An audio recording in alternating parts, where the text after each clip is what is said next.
Hi there, and welcome to Green Shoe Conversations, episode 34. Hey, thanks for joining me. I'm Stephanie Cochran, the Executive Director for the Green Shoe.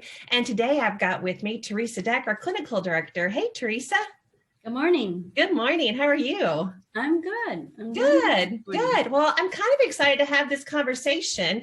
The last one we did with Steve, we were kind of talking about, it's January, believe it or not, 2021, new year, and just taking a moment and reflecting back on last year and kind of also anticipating what we're kind of thinking for this year. I was telling him I never liked the word New Year's resolutions because it's like I like to set goals throughout the year, not just, once a year, but really try to kind of have an emphasis and focus.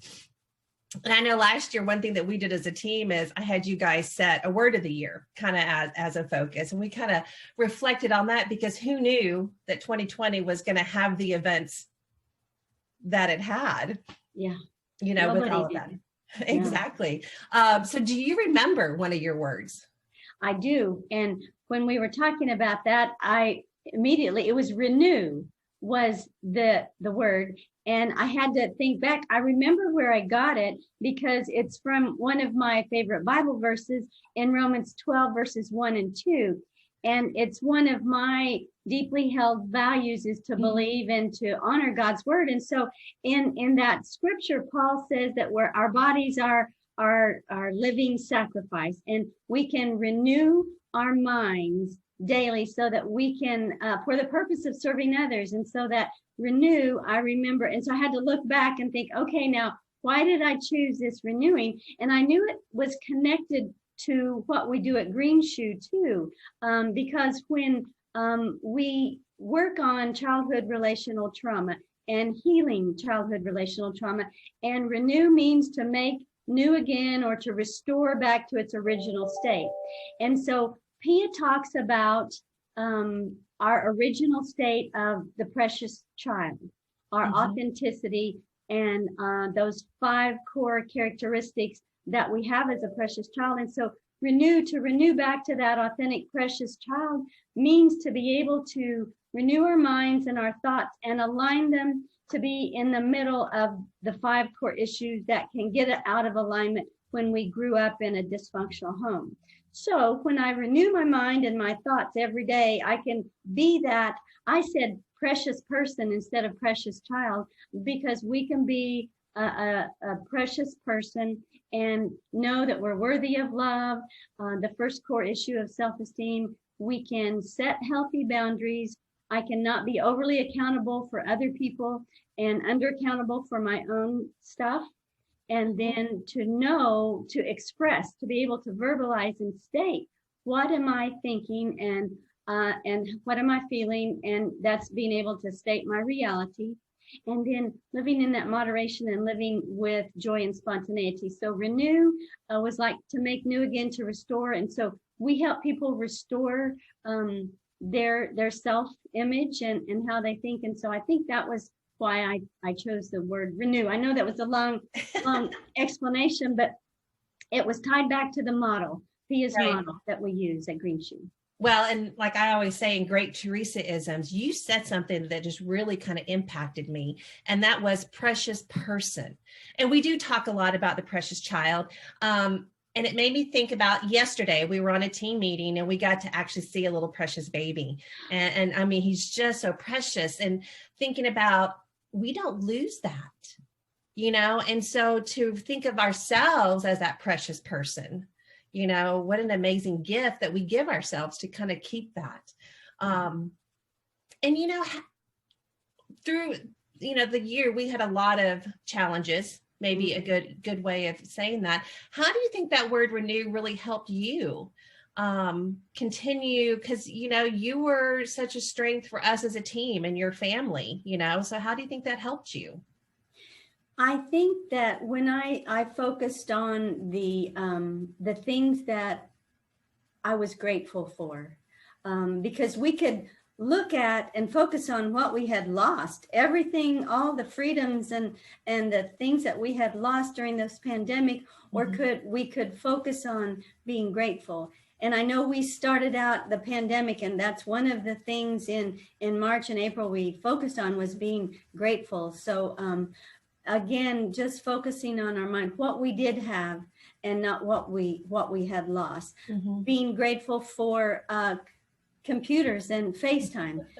Being grateful for our team, being grateful I had a job and didn't lose my source of income during this time. And so I think every day just being grateful for small things, and enjoying and becoming more aware and more present with the small things, watching the sunsets and the sunrises, what a great joy they brought. And just continuing to know that we were going to make it, that perseverance, that we're going to make it through this, even though we're still not through it, but we're still here and we're still persevering. So. Right. And, we didn't ignore the negative stuff or the hard stuff. We talked about it and acknowledged, what it was, and therefore it didn't become overwhelming. Right. With that. Right. So yeah, absolutely. That turning everything into what are we grateful for really kind of helped, push that through. But like you said, we acknowledge that there's some fears some days, and there was a lot of sadness many days, some pain, but the gifts of pain, healing, growth, and awareness. So learning how maybe when we come out of this, we will appreciate then being able to not have to wear a mask all the time. And so being able to appreciate the things that we took for granted.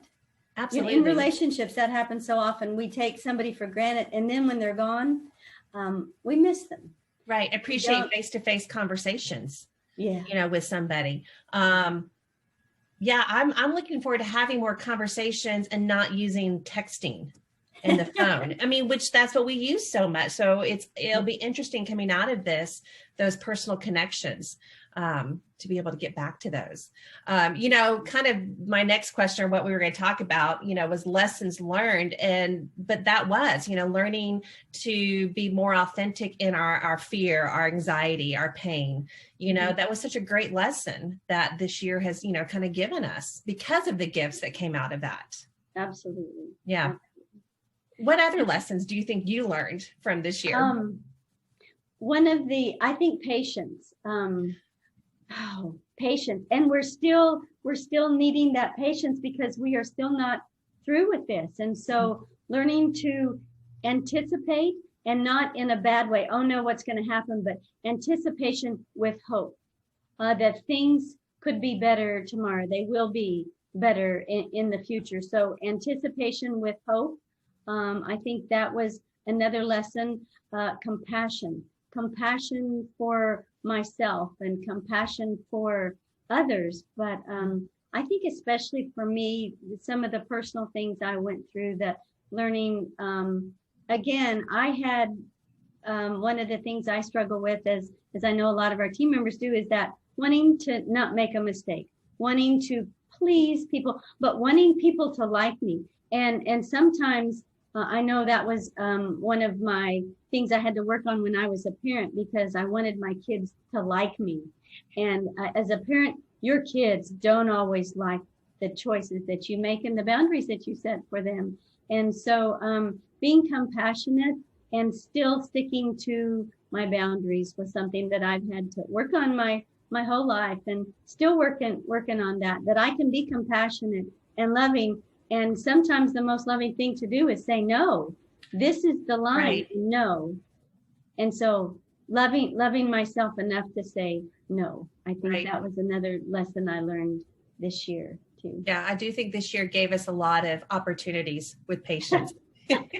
Opportunities for growth, definitely. Yes. Definitely. Yes. But with that, I mean, especially coming into now 2021, especially you and I, we've been very excited and planning for this year. And even though, we're still kind of in the holding right now, we're not operating groups, but we have a lot of hope for March. Mm-hmm. I'm going to say that, mm-hmm. But, out of that, the gifts, this podcast came out of this past year. The awesome blogs, you know, I'm going to really promote, you know, you, Rebecca, and Steve have got, you know, had some great words of wisdom and things that have come out of that. That we've been able to do. And an exciting new chapter, you know, with us is the parenting class. I'm just going to tease that because we'll talk about that in a later episode. But again, there's been so many things that we don't have to kind of stay in a holding pattern, that we've been still pushing forward and looking towards what's next and what this year and excitement, you know, for all of that, you know, is going to be. And one thing I just thought of that when you said not just a holding pattern, because we have grown this year. We have grown hugely. And I started back to school, and who knew in May, you know, once the pandemic hit, I thought, oh my gosh, I've got this extra time at home. I am going to, so I started back, and I've finished 3 classes on my doctorate. I'm just so, you know, so excited about that. And so that was something that has grown out of, I think, this pandemic and being at home more, and online schools now too. How we can do that, which wasn't an option when I got my master's degree. It wasn't an option, and so that has been a real blessing to me as well this year. So it really has, and that's where technology has helped. You know, I think you know, my high school or my college kiddo, you know, was able still to continue learning, you know, and everything was online, but yet still be home and be safe. So it kind of afforded, you know, all of that with everything. So, but yeah, exciting things to come. I think that's something good to kind of say, and really, you know, a good place to end with. We're going to continue kind of with our lessons learned. Next week, we're going to have Rebecca join us, which will be really fun to kind of hear how her year is and different things and her perspectives. But Teresa, thank you so much for, you know, chatting. And again, I want to really pinpoint, guys, go back 10 minutes ago and really listen to Teresa talk about that precious person. I love that. That's something I think that will, you know, continue to really make sure people hear that, you know, we are worthy, and that's us. So again, thanks for joining me. And if you have anything you would like for us to talk about, give us a shout out at our website, greenshoe.org. You can also reach us through our email, info@greenshoe.org, and we will see everybody next week.